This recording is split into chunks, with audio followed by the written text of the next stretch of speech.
Él vino a dar libertad a los cautivos. Este puede ser uno de los libros más difíciles que hayas leído jamás. Satanás no quiere que lo leas. Padre Celestial, te pido que escudes y protejas al que lea este libro y le des un claro entendimiento de lo que has querido que digamos. Te lo pido y agradezco en el nombre de Jesucristo nuestro Señor. Amén. El propósito de este libro es mostrar las muchas maneras en que Satanás y sus demonios están activos en el mundo de hoy, y cómo usted puede luchar eficazmente contra ellos, y cómo puede librarse de los lazos de Satanás. Satanás hará cualquier cosa para impedir que usted lea esto. Le afligirá con avasallador insomnio, confusión, interrupciones constantes y muchas otras cosas. El miedo es una de las principales armas de Satanás. Él se valdrá del miedo para no dejarle leer este libro. Rechace el miedo directa y audiblemente en el nombre de Jesucristo para vencerlo. Ore y pida protección si va a leer y tratar de entender lo que este libro contiene. Mi más profundo agradecimiento primero al Señor, y después a Elaine. No hubiera sido posible escribir este libro sin la información que me dio ella, y la fortaleza, dirección y aliento que me impartió el Señor. Los nombres han sido cambiados para proteger a las personas mencionadas aquí. Oramos fervientemente que el Señor Jesucristo le bendiga ricamente con salvación y comprensión de las páginas que leerá. Y vino Jesús a Nazaret, donde había sido criado, y entró, conforme a su costumbre, el día del sábado en la sinagoga, y se levantó a leer. Y fuere dado el libro del profeta Isaías, y como abrió el libro, halló el lugar donde estaba escrito: El Espíritu del Señor es sobre mí, por cuanto me ha ungido para dar buenas nuevas a los pobres. Me ha enviado para sanar a los quebrantados de corazón, para pregonar a los cautivos libertad, y a los ciegos vista, para poner en libertad a los quebrantados, para predicar el año agradable del Señor. Y enrollando el libro, lo dio al ministro, y sentóse, y los ojos de todos en la sinagoga estaban fijos en él. Y comenzó a decirles: hoy se ha cumplido esta escritura en vuestros oídos. Lucas 4, 16, 21. Capítulo 1. Aparece Rebeca. Desde el primer momento que entró al edificio por aquella puerta, sintió que aquel lugar tenía un algo diferente. Era como una oscuridad flotante, o algo que no podía definir, pero que estaba allí. Sabía que era algo que no había experimentado antes. Rebeca es doctora. Llegaba al Memorial Hospital para comenzar su entrenamiento en medicina interna. Había terminado en la escuela de medicina el mes anterior y por primera vez en sus 30 años de vida había salido de su casa. No podía imaginarse que las tragedias que presenciaría en aquel hospital la cambiarían a ella y el curso de su vida. Aquella oscuridad que percibía su espíritu parecía acecharla. Esperarla. En cualquier momento atacaría, y lanzaría a Rebeca a una serie de acontecimientos que probarían hasta lo sumo su consagración a su Señor y Salvador Jesucristo. La primera prueba llegó pronto. Llevaba ya unos 2 meses en el hospital cuando una noche como a las 2 a.m. en que trabajaba en el salón de emergencias, llevaron a un hombre de unos 30 años de edad. Rebeca se estremeció de horror al ver aquel cuerpo magullado y mutilado. A pesar de que tenía 6 años de experiencia como enfermera de primera en salones de emergencia en grandes hospitales del centro de la ciudad, nunca había visto nada igual. Mientras trabajaba desesperadamente junto con el personal de emergencia para salvar la vida del paciente, su mente volaba. ¿Cómo era posible? ¿Quién había sido capaz de hacer algo semejante? A todas luces se veía que había sido torturado. Tenía el cuerpo parcialmente despellejado, múltiples quemaduras, puñaladas, azotes y, lo peor de todo, punzadas de clavos que le atravesaban la palma de las manos. Estaba inconsciente y en una profunda conmoción. Después de que el paciente hubo recibido los primeros cuidados médicos, se estabilizó por lo que lo transfirieron a la unidad de cuidado intensivo. Rebeca miró a los policías que lo habían traído. No tenían mucho que contar excepto que se trataba de un caso de secuestro. Al hallar el cuerpo pensaron que estaba muerto. No quisieron decir más sobre el caso y se marcharon rápidamente refunfuñando algo sobre el informe que tendrían que presentar. Los demás de emergencia continuaron en sus labores como si nada hubiera sucedido. A nadie le parecía sorprender ni molestar la condición del paciente. De nuevo Rebeca sintió la avasalladora sensación de oscuridad que ya había percibido antes. Se sentía muy intrigada y preocupada, pero no tardó en dejarse llevar de nuevo por la presión del trabajo.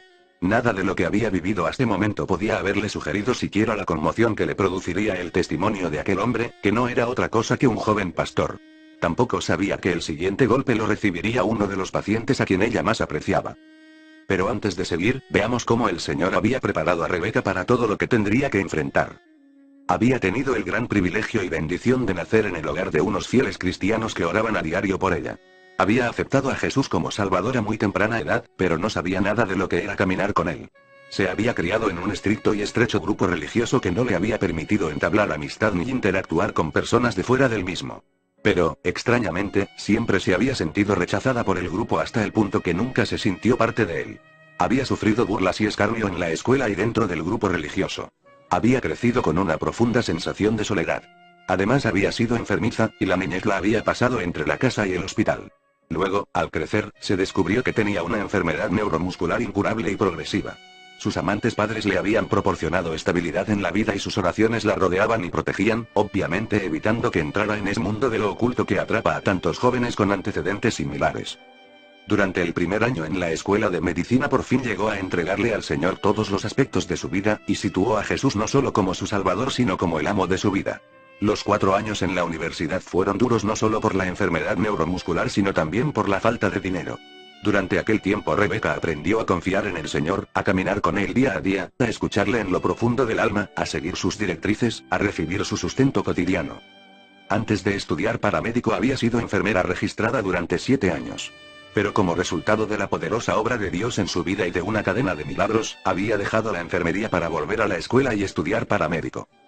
Cuando entró en el Memorial Hospital no sabía absolutamente nada de satanismo ni sabía de la existencia de Elaine, una poderosa bruja que vivía cerca de allí. Jamás pensó que su caminar con Cristo en aquel hospital iba a causar tanta conmoción en el mundo espiritual que las fuerzas de las tinieblas llegarían a encolerizarse de tal manera que buscarían su muerte. En efecto, se vio envuelta en una lucha titánica cuando Elaine, una de las principales brujas de Estados Unidos, a la cabeza de otras brujas armadas de todo el poder y las habilidades de la brujería, trataron de matarla. El año de internado es el primer año de entrenamiento que recibe un médico que acaba de graduarse. Es con mucho el año de más intenso trabajo, y el más aterrador. Para Rebeca en el memorial no fue diferente que para los demás, excepto que estaba constantemente consciente de que había algo extraño pero indefinible en cuanto a aquel hospital.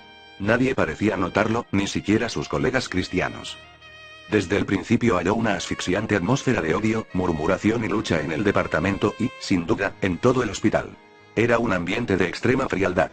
Esto, además de las enormes presiones físicas y emocionales del año, lo usó el Señor para que ella se acercara mucho más a Él. Desde el principio notó una inusitada resistencia al Evangelio. Cada vez que hablaba de Cristo se negaban redondamente a escuchar.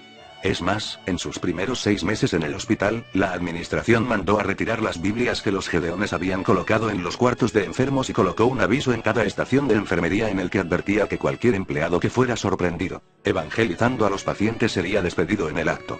Y a cualquier pastor que fuera al hospital se le impedía visitar a quienes no fueran miembros de su iglesia. Si las enfermeras lo sorprendían evangelizando a otros pacientes tenían la obligación de ordenar que los guardias lo sacaran del hospital y no lo dejaran entrar más. No se permitía servicio de capellanía, lo cual es inusitado. Era como si se estuviera haciendo un esfuerzo por impedir cualquier mención de cristianismo dentro del edificio del hospital. A Rebeca la asignaron primero a la unidad de cuidado intensivo. De inmediato se vio envuelta en un remolino de actividad. Trabajaba hasta 120 horas a la semana. Dado ese horario tan agotador, atribuía al cansancio el constante empeoramiento de sus condiciones físicas. Entonces el Señor empezó a poner en su corazón que debía ir al hospital 1 hora antes todas las mañanas para pasarla en oración por aquella institución y aquella ciudad, para que el Evangelio fuera proclamado y produjera fruto. Al empezar a obedecer y orar todas las mañanas antes del trabajo, repetidas veces se vio obligada Elian por el Espíritu Santo a orar que el Señor frenara el poder de las tinieblas en aquel lugar. A menudo se encontraba citando Números 10:35 donde Moisés dijo: «Levántate, Jehová, y sean disipados tus enemigos, y huyan de tu presencia los que te aborrecen». No sabía por qué oraba de aquella manera, y a veces hasta sentía que era extraño que lo hiciera, pero el Espíritu Santo siempre la impulsaba a orar así. A medida que el Señor iba aumentando la carga que sentía por las almas de aquel lugar, empezó a orar diariamente que el Señor le permitiera ponerse en la brecha del hospital y de la ciudad como en Ezequiel 22:30-31. Y busqué de ellos hombre que hiciese vallado y que se pusiese al portillo delante de mí por la tierra, para que yo no la destruyese. Y no lo hallé. Por tanto derramé sobre ellos mi ira. Con el fuego de mi ira los consumí, torné el camino de ellos sobre su cabeza, dice el Señor Jehová. Rebeca no estaba segura de lo que aquello de ponerse en la brecha o al portillo significaba, pero le pedía al Señor que la usara. Durante sus primeros meses en el memorial, Dios le enseñó una valiosa lección de dependencia total en él para su trabajo médico. En una ocasión, ya tarde en la noche, un paciente ingresó en la unidad de cuidado coronario con un agudo dolor en el pecho, presión alta y posible ataque al corazón. Rebeca debía examinar y cuidar al paciente aquella noche. Este le dio una lista de las medicinas que estaba tomando, entre las que había una que era particularmente buena para bajar la presión arterial y simultáneamente disminuir el trabajo del corazón. Sin vacilar le dijo que estaba tomando cierta dosis y Rebeca lo creyó. Entonces le dio la misma dosis para bajarle la presión y aliviar el trabajo del corazón con la esperanza de prevenir un ataque. Lo que no sabía ella era que aquella dosis era muy peligrosa a menos que el paciente hubiera llegado gradualmente a acostumbrarse a ella. Una hora más tarde, las enfermeras la llamaron para decirle que la presión del paciente había descendido mucho, que estaba en shock y que al parecer iba a morir. Rebecca llamó a su superior, le explicó la situación y le preguntó qué podía hacer para contrarrestar los efectos de la medicina que le había dado. Su jefe, con toda frialdad, le dijo que había cometido un error estúpido y que no había nada que pudiera hacerse, excepto esperar a ver si el paciente vivía o moría. No había medicina que contrarrestara el efecto de la que le había dado. Y añadió que él mismo había cometido un error semejante como interno y que el paciente había sufrido serios daños en el corazón como resultado del shock y que casi había muerto. Muchos pensamientos se arremolinaban locamente en la cabeza de Rebecca mientras caminaba a solas por los oscuros pasillos de la unidad de cuidado coronario para ir a ver al paciente. Sentía remordimientos, temor y autorreproche. Un sudor frío le recorría la espalda al pensar que con toda probabilidad había matado a una persona.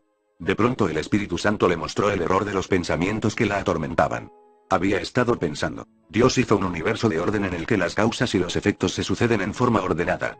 Por culpa de aquel estúpido error aquel hombre probablemente morirá.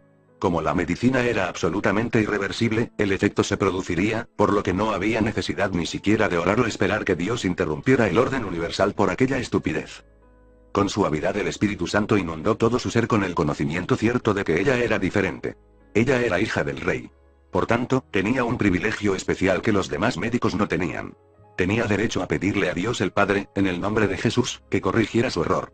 Esa era una de las muchas cosas por las que Jesús había muerto en la cruz. Abruptamente dio media vuelta y corrió a la capilla y se echó sobre sus rodillas delante del Señor.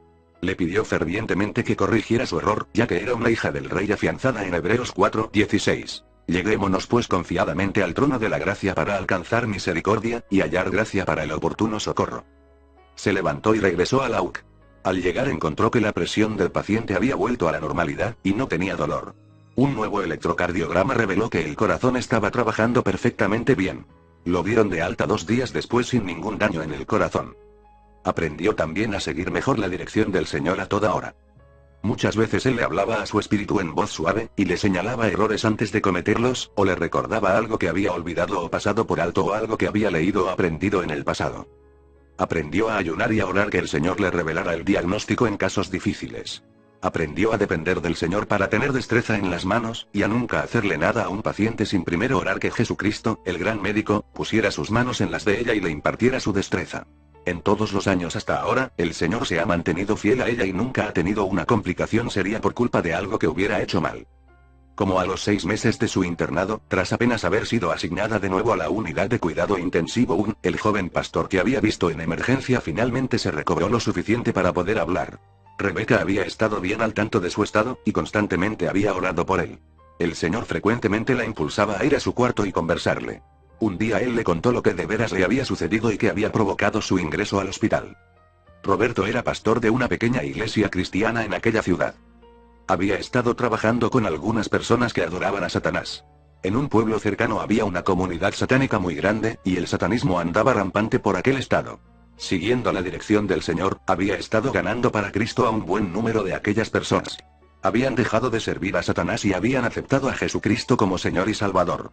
Los había ayudado a echar fuera los demonios que ellos mismos habían pedido que entraran en ellos para obtener poderes brujos. La noche en que Rebecca lo vio llegar al hospital, había sido secuestrado por los satanistas, quienes lo habían llevado a una de sus reuniones. Lo pusieron en la plataforma frente al grupo y lo torturaron. Estaban clavándolo en una cruz cuando uno de los miembros gritó que alguien había visto algo sospechoso y había llamado a la policía. Los satanistas tenían un receptor de la policía a través del cual se imponían de todas las llamadas. Roberto desmayó cuando lo estaban crucificando y no supo más hasta que despertó en el hospital.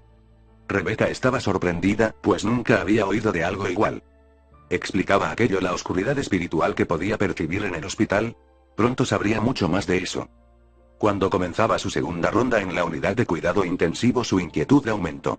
Cada noche en que estaba de guardia, tenía bajo su responsabilidad a todos los pacientes de las unidades de cuidado.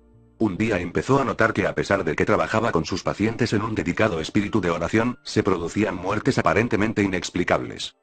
En la enfermedad, tanto como en la muerte de algún paciente, normalmente hay una ordenada y verificable secuencia de acontecimientos. Por ejemplo, si alguien cae en shock, baja presión arterial.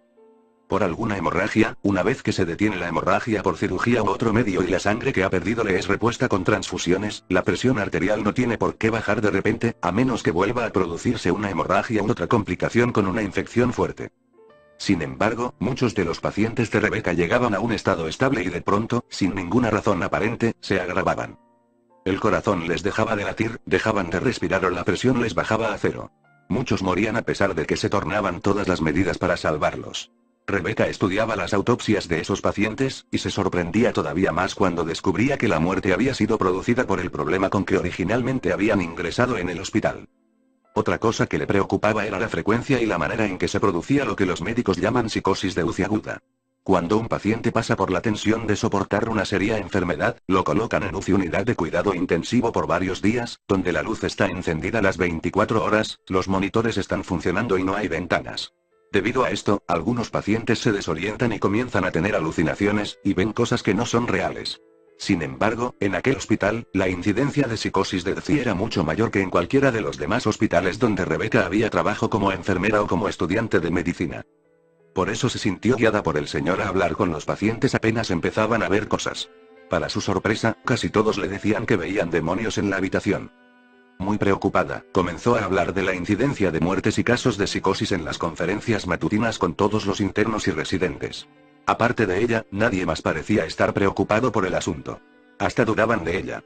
Tras el tercer intento de tocar el tema, la llamaron a la oficina del director del programa de entrenamiento y le dijeron que no volviera sobre el asunto, que no tenía suficiente experiencia para saber de lo que estaba diciendo.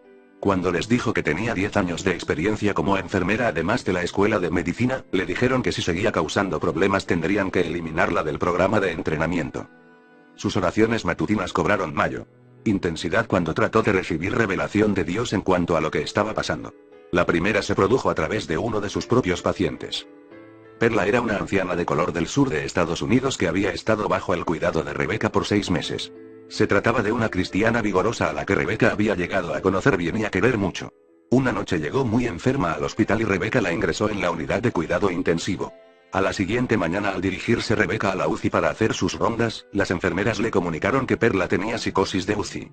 Rebecca se sorprendió porque sabía que la anciana era una cristiana fuerte, muy sufrida y que no se asustaba fácilmente. Al llegar al cuarto la encontró llorando. Cuando le preguntó por qué lloraba, Perla le dijo que si no la sacaba de la UCI de inmediato, aquella enfermera nocturna la mataría. Entonces le contó que la enfermera del turno de la noche había ido a hablar con ella para decirle que no era necesario luchar por seguir viviendo, que fácilmente reencarnaría a una siguiente vida, que llamaría al Poder Supremo para que viniera y la escoltara a la próxima bella vida. Cuando la enfermera puso sus manos en las suyas y pronunció palabras que tenían la resonancia de un idioma extranjero, ella reconoció que se trataba de un encantamiento. Dado su trasfondo cultural, ella sabía de vudú, magia negra y demonios. Afirmó haber visto demonios en el cuarto. Le dijo a Rebecca que estaba demasiado débil para seguir luchando y que sabía que si aquello se volvía a repetir esa noche, moriría. Rebecca quedó pasmada. Conocía a Perla lo suficiente para saber que no estaba mintiendo, y que tampoco estaba de algún modo fuera de sí. Pero la enfermera a la que ella se refería era nada menos que la encargada de la UCI en el turno de la noche. Era una señora mayor, agradable, atractiva y una profesional excelente. Era bien organizada, entendida y procuraba que los pacientes fueran bien atendidos. Era muy respetada por los médicos y las demás enfermeras. Aunque siempre le había parecido un tanto fría y retraída, creía que era por las presiones del trabajo. Nunca le había hallado ni siquiera una falta en su trabajo. Sabía que no podía hablar con ninguno de sus colegas sobre el problema porque iban a pensar que estaba loca. Tampoco podía acusar a la enfermera porque no tenía pruebas. En aquel tiempo Rebecca no sabía mucho de brujas y casi nada de demonios. Solo podía hacer una cosa: presentarle el problema al Señor en oración. Así, cada momento libre que tuvo ese día 10 pasó de rodillas en la capilla. Siempre estaba sola en la capilla porque nadie la usaba. Ya tarde en el día, el Señor le confirmó en su corazón que Perla estaba diciendo la verdad. El Señor también le ordenó que pasara la noche junto a ella, ya que ésta estaba demasiado enferma para que la sacaran de la UCI. Y podría hacerlo porque esa noche no tenía guardia. Lo que sucedió habría de transformar para siempre su vida.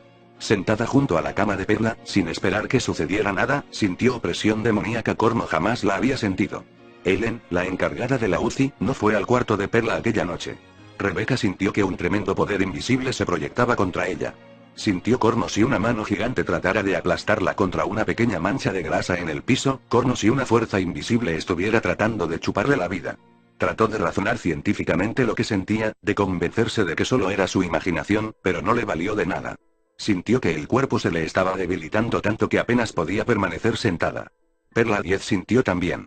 Se tornaron de la mano, y Rebeca oró en voz baja que el Señor las protegiera con el escudo de la preciosa sangre de Jesús.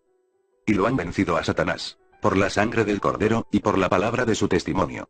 Aquella noche hubo una lucha tremenda, pero Perla sobrevivió y Rebeca la sacó de la UCI a la siguiente mañana. Las siguientes revelaciones llegaron pronto. Rebeca estaba dirigiendo un estudio bíblico esa semana con algunas de las enfermeras que había llevado al Señor. Una de ellas, Jean, se puso un día a hablarle del satanismo con el que había estado relacionada antes de su conversión. Le dijo que Ellen la había estado entrenando para medium y que estaba a punto de iniciarse en el grupo cuando ella le habló del Señor. Como resultado, había aceptado a Jesucristo como Señor y Salvador y no había querido saber más de Ellen y las demás satanistas. Por todo esto, Jean tenía mucho miedo de Ellen y sus amigas. Dijo que se había enterado de que Ellen consideraba una tarea especial cuidar de los enfermos más graves de la UCI. Mientras lo hacía, conversaba con ellos y les decía que no había necesidad de que lucharan por seguir viviendo, ya que pronto reencarnarían a la siguiente vida y no tendrían más sufrimientos. Entonces, con su consentimiento o sin él, les imponía las manos e invocaba espíritus demoníacos a los que llamaba poderes superiores, para que fueran y condujeran a aquellos pacientes a la próxima vida. A menudo los pacientes se agravaban y morían. Jean temía contarlo porque la jefe de las enfermeras y los médicos tenían muy buen concepto de Ellen, y sabía que no le creerían. Es más, después de entregarse a Cristo, Jean se las arregló para que la transfirieran a otro turno en que no tuviera que trabajar con Ellen. Habló de la comunidad ocultista que había cerca de la ciudad y que era uno de los mayores centros de distribución de literatura del ocultismo en los Estados Unidos. Era, además, un inmenso campo de adiestramiento de brujas y tenía incluso una iglesia satánica. Le confirmó todo lo que el joven pastor le había dicho y temía que a ella le sucediera lo mismo. Nadie en los alrededores tomaba en serio a aquella comunidad, pero eso era precisamente lo que Satanás quería. Rebeca se enteró también por varias otras fuentes que otras enfermeras y médicos del hospital estaban envueltos en el ocultismo y en culto y la comunidad satánicos. Le presentó el asunto al Señor y recibió confirmación. Se puso a estudiar la Biblia con fervor para aprender más de Satanás y los demonios. Así supo que la gente podía ser poseída por demonios y podían utilizar poderes demoníacos para hacer cualquier cosa. Fue en ese punto que comenzó el estado de guerra activo contra Ellen y los demás satanistas que trabajaban en el hospital. En sus períodos de oración matutinos comenzó a pedirle al Señor que atara los poderes demoníacos en aquel lugar y en las personas que ella sabía que participaban. Todos los días por la noche antes de salir del hospital, pasaba por la UCI y otros pabellones, y quieta pero a viva voz imponía autoridad sobre los espíritus demoníacos que estuvieran allí ya o que fueran a estar por aquellos lugares durante el resto del día y de la noche, y los ataba con el poder del nombre de Jesucristo. Le pedía también al Señor que escudara de las fuerzas demoníacas a los pacientes. Muchas noches en que estaba de guardia, la llamaban a la UCI, o a algunos de los pabellones a atender a algún paciente que había empeorado.